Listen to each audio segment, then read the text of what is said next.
Good day, everyone. This is Dr. Francois du Toit, your naturopathic doctor and wellness coach. Today, I'm going to be talking about the connection between the mind, body, and the spirit. This exceptionally vast topic. And this is for all of you spiritual seekers out there that have been thinking about how to align yourself into a state of being where you can access higher states of consciousness, or even, as some of people have called it, altered states of consciousness. So sit back, relax, enjoy, think about all the things you want to expand in your life. If this video is coming in a time in your life when you're rushed and stressed, I feel you, I see you, and I endeavor to understand you. Maybe save this video for later when you can be in a space to really absorb what I'm about to say and delve into. My journey towards understanding, if you can ever say you can ever understand this topic on this connection, is really rooted in the experiences I've had that led me to stress and burnout that I discussed in a previous YouTube video. Our lives is filled with the endless cycle of hustle and bustle, rush, stress,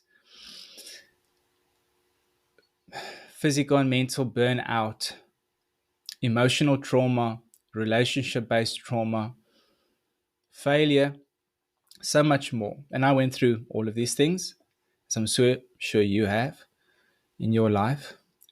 And it led me into a spiral of anxiety where it was the only state of being, or the state of consciousness, that I knew to be in an anxious, anxiety-filled state of being.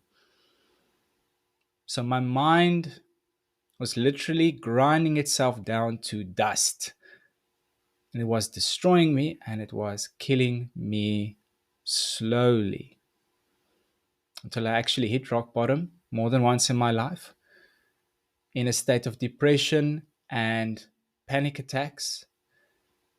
And I suddenly had this perspective on life. What the hell am I doing? What am I actually living for?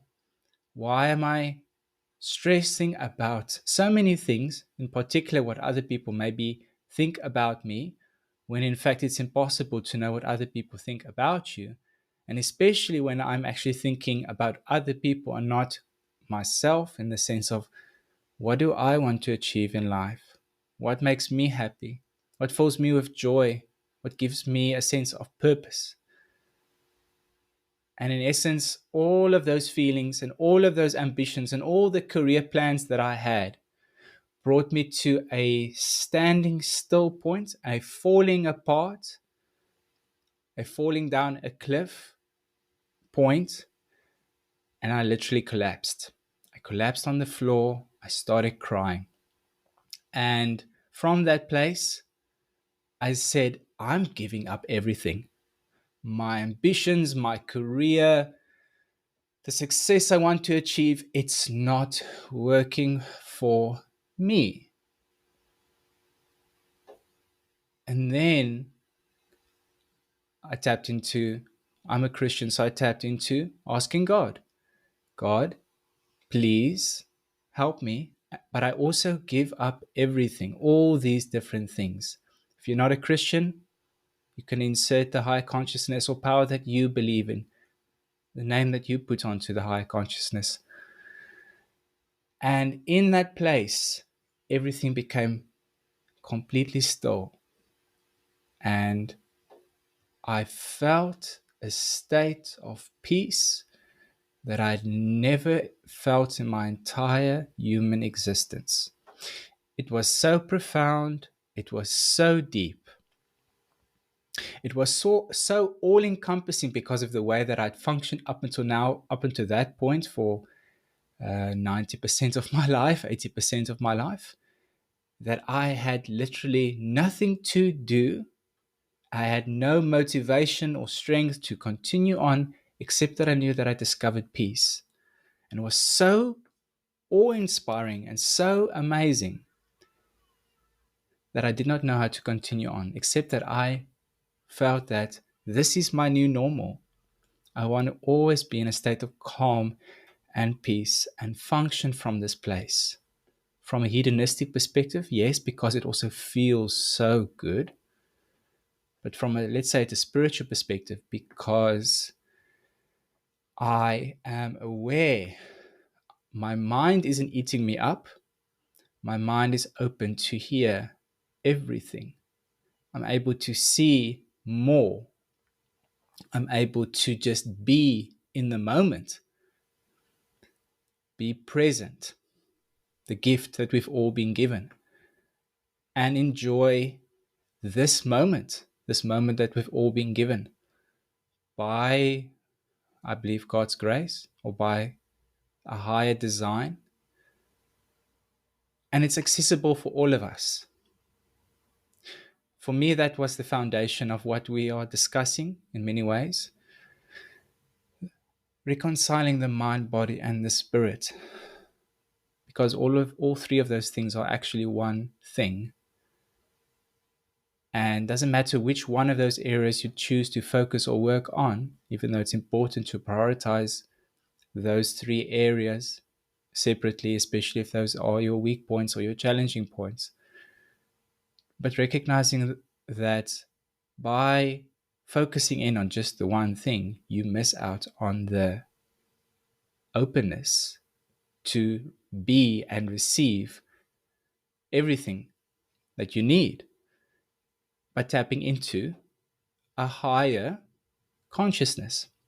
So let's demystify this a little bit before you guys think that this is maybe above my fireplace. Tesla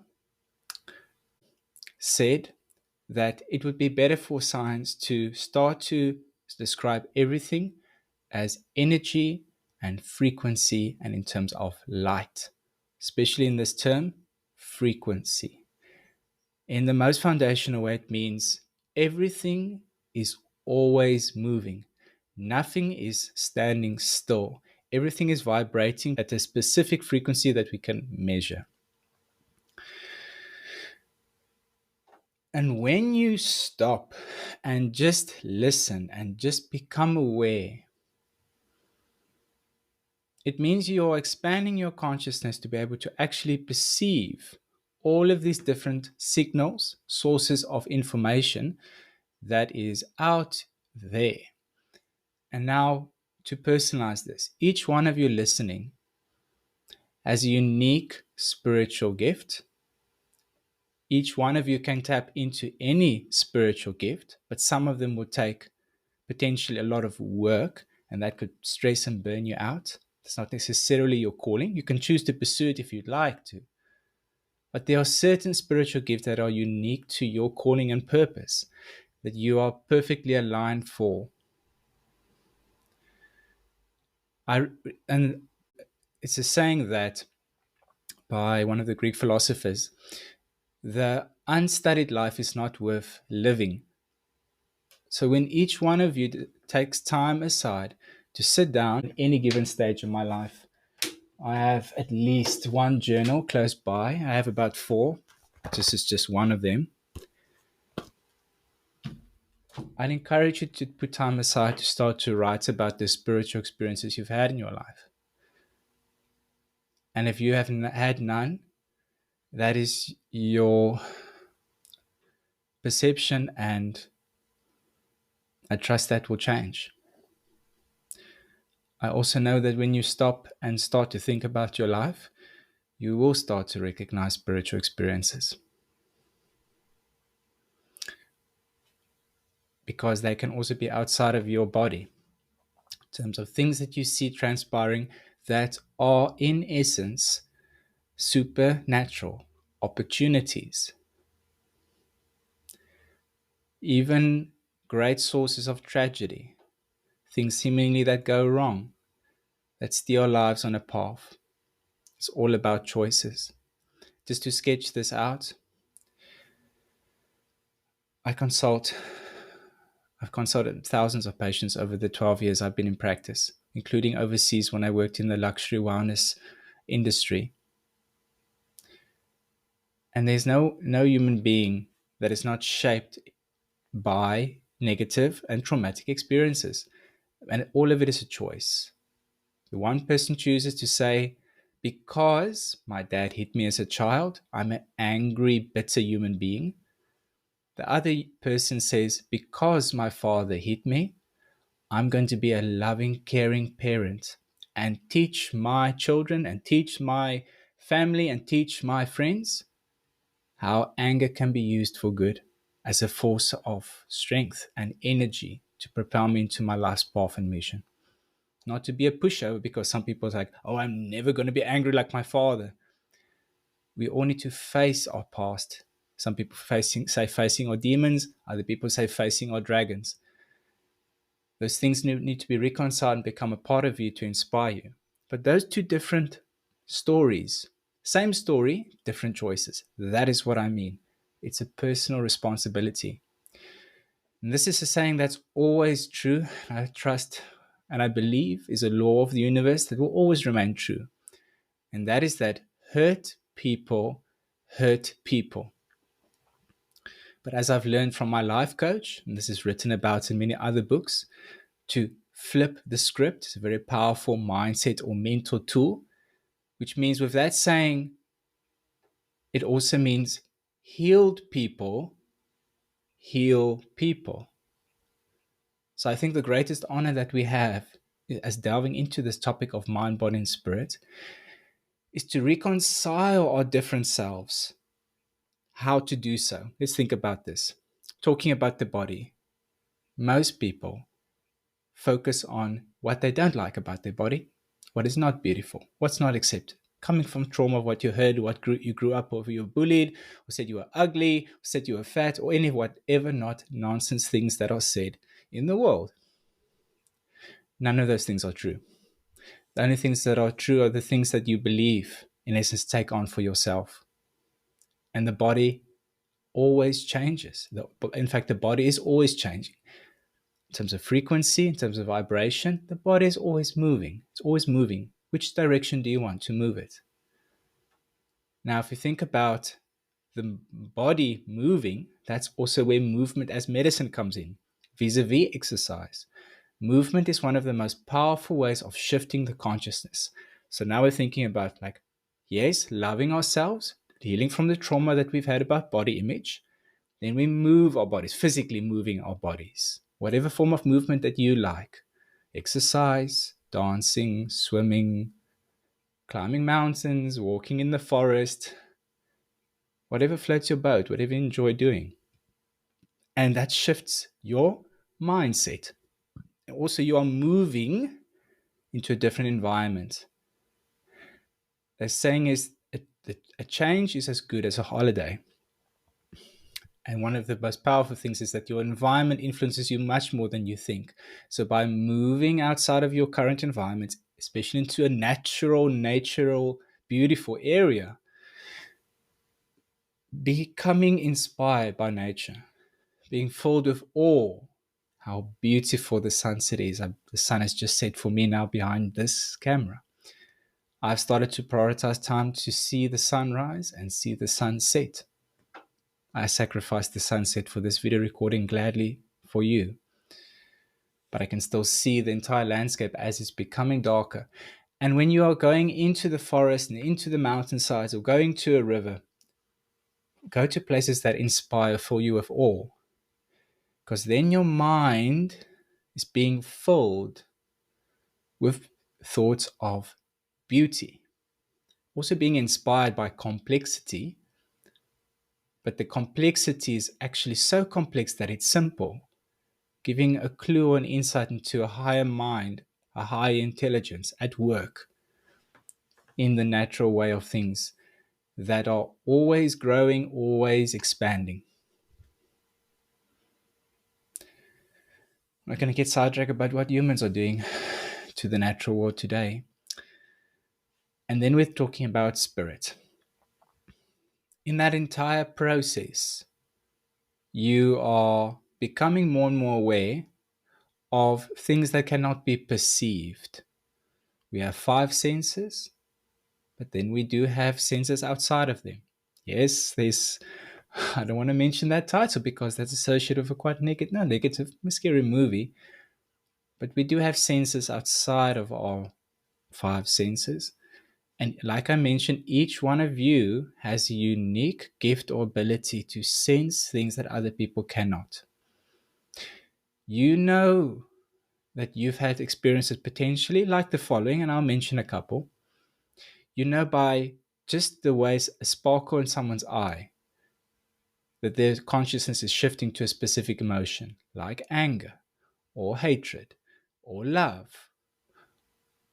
or enjoyment, caring. You can see it as a sparkle in someone's eye. That light that you're seeing, it's actually there, it can be measured. The type of light the body's emitting, the type of light the eyes emit when you're feeling a specific emotion. But those are scientific things that are proven, yes. But what I'm talking about is you can just sense it and you can see it. Those are your other senses. One example of many. So I think that is a good point to start wrapping this up. Let's make it practical. Start writing down all the questions that you have about the mind, body, and spirit. And start asking the questions about where have I found a still point? Some people call it, other mentors of mine call it the choice point.